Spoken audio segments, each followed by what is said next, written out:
बच्चों, कैसे हैं आप सभी। उम्मीद है आप सभी बहुत अच्छे से होंगे और पढ़ाई भी कर रहे होंगे। बच्चों, क्या आप जानते हैं मैं कौन हूँ?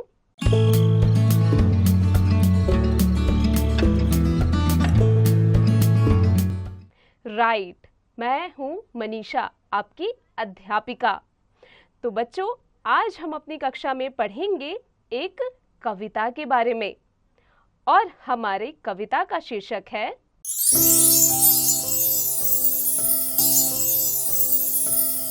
गुब्बारे में चूहा। जीवन कौशल, मेल मिलाप, समस्या समाधान तथा स्वस्थ मनोरंजन जैसे भावों को जागृत करना, नैतिक मूल्य, मिलजुल कर जन्मदिन मनाना, मुसीबत के समय न घबराने के लिए प्रेरित करना। आज चीनू चूहे का जन्मदिन था। पूरे घर में चहल पहल मची हुई थी।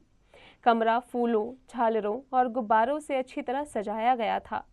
एक मेज पर केक और मोमबत्तियां सजाकर रखी हुई थी। आज पूरा घर खुशियों से भरा नजर आ रहा था।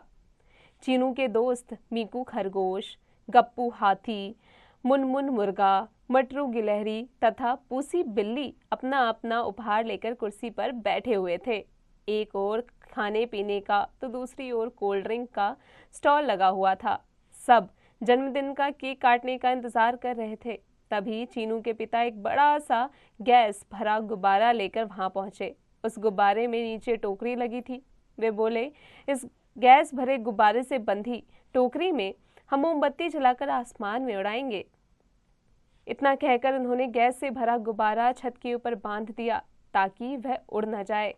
इतने में चीनू छत पर जा पहुंचा और गुब्बारे की टोकरी में बैठ गया। उसने रस्सी खोल दी। गैस का गुब्बारा बड़ा था। गैस भरी होने के कारण वह ऊपर आसमान में उड़ने लगा। चीनू अपने आप को उड़ता देखकर चिल्लाने लगा, बचाओ बचाओ। चीनू की आवाज सुनकर घर के सभी लोग छत पर भागे गए। देखा कि चीनू गुब्बारे के साथ बंधी टोकरी में बैठा आसमान में ऊपर की ओर उड़ता जा रहा था। यह देख सभी लोग दंग रह गए। अब क्या होगा? चीनू को बचाने का कोई उपाय नहीं सूझ रहा था। यह देखकर सभी घबरा गए। तभी पिंटू बाज उड़ता हुआ वहां आया और बोला, तुम सब घबरा क्यों रहे हो? जरा देखो, आसमान की ओर हमारा चीनू गैस भरे गुब्बारे में बंधी टोकरी में उड़ता चला जा रहा है। आज उसका जन्मदिन है, उसे बचा लो। चीनू के माता पिता ने रोते हुए कहा। पिंटू बाज बोला, आप लोग चिंता न करो, मैं अभी चीनू को लेकर आता हूँ। पिंटू बाज तेजी से उड़ते हुए चीनू के पास जा पहुंचा और बोला, तुम मेरी पीठ पर बैठकर मेरी गर्दन पकड़ लो, मैं तुम्हें धरती तक पहुंचा दूंगा। थोड़ी ही देर में पिंटू बाज ने चीनू को उसके माता पिता के पास छोड़ दिया। चीनू को देखकर माता पिता की खुशी का ठिकाना न रहा। उन्होंने पिंटू बाज को धन्यवाद दिया। सभी दोस्तों ने चीनू को गले लगाया, फिर मिलकर मौज उड़ाई। खूब धूमधाम से जन्मदिन मनाया। चीनू का जन्मदिन यादगार बन गया। तो देखा बच्चों, चीनू के अपने माता पिता की बात ना मानने का क्या नतीजा निकला। वो मुसीबत में फंस गया। इसीलिए कभी भी हमें अपने माता पिता की बात को नकारना नहीं चाहिए, हमेशा उनकी बात माननी चाहिए। चलिए अब आ जाते हैं इसके अभ्यास कार्य पर।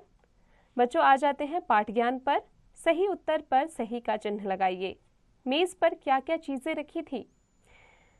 केक और मोमबत्तियां। बच्चों, इसके आगे का अभ्यास स्वयं कीजिएगा। निम्नलिखित प्रश्नों के उत्तर लिखिए। बच्चों, पाठ से संबंधित यहाँ कुछ प्रश्न दिए गए हैं, इनके उत्तर पाठ की मदद से लीजिए। उचित विकल्प चुनकर रिक्त स्थानों की पूर्ति कीजिए। पूरे घर में क्या मचा हुआ था? चहल पहल मची हुई थी। आगे का अभ्यास स्वयं कीजिएगा।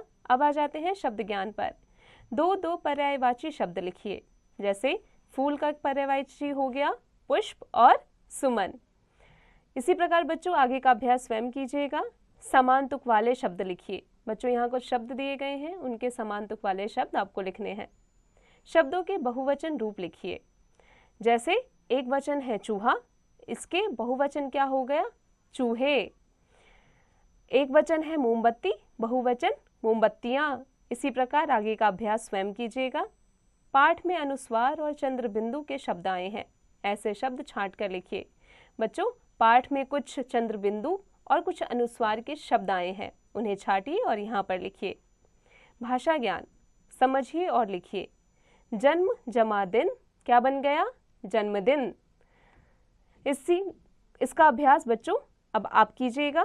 नीचे लिखे शब्दों से वाक्य बनाइए। बच्चों यहाँ कुछ शब्द दिए गए हैं, उनका इस्तेमाल कीजिए और वाक्य बनाइए। किसी व्यक्ति, वस्तु की स्थिति, अवस्था, भाव आदि के नाम को बताने वाले शब्द को भाववाचक संज्ञा कहते हैं। जैसे अवस्था का नाम बचपन, जवानी, प्रेम, बुढ़ापा, गरीबी आदि। भाव का नाम हंसी, दया, प्रेम, संतोष आदि। भाववाचक संज्ञा में आई स्थितियों को हम महसूस कर सकते हैं, लेकिन उसे हम हाथ द्वारा पकड़ नहीं सकते। निम्नलिखित वाक्यों में उचित भाववाचक संज्ञा शब्द भरिए। बाग की डैश देखने लायक थी। क्या देखने लायक थी? सुंदरता। अब आ जाते हैं रचनात्मक ज्ञान पर। वर्ग पहेली से पशु पक्षियों के नाम छांट कर लिखिए। बच्चों अब इसका अभ्यास स्वयं कीजिएगा। मुझे उम्मीद है आज की कक्षा में हमने जो भी पढ़ा आप अच्छे से समझ गए होंगे। अब आप इसका अभ्यास निरंतर करते रहिएगा।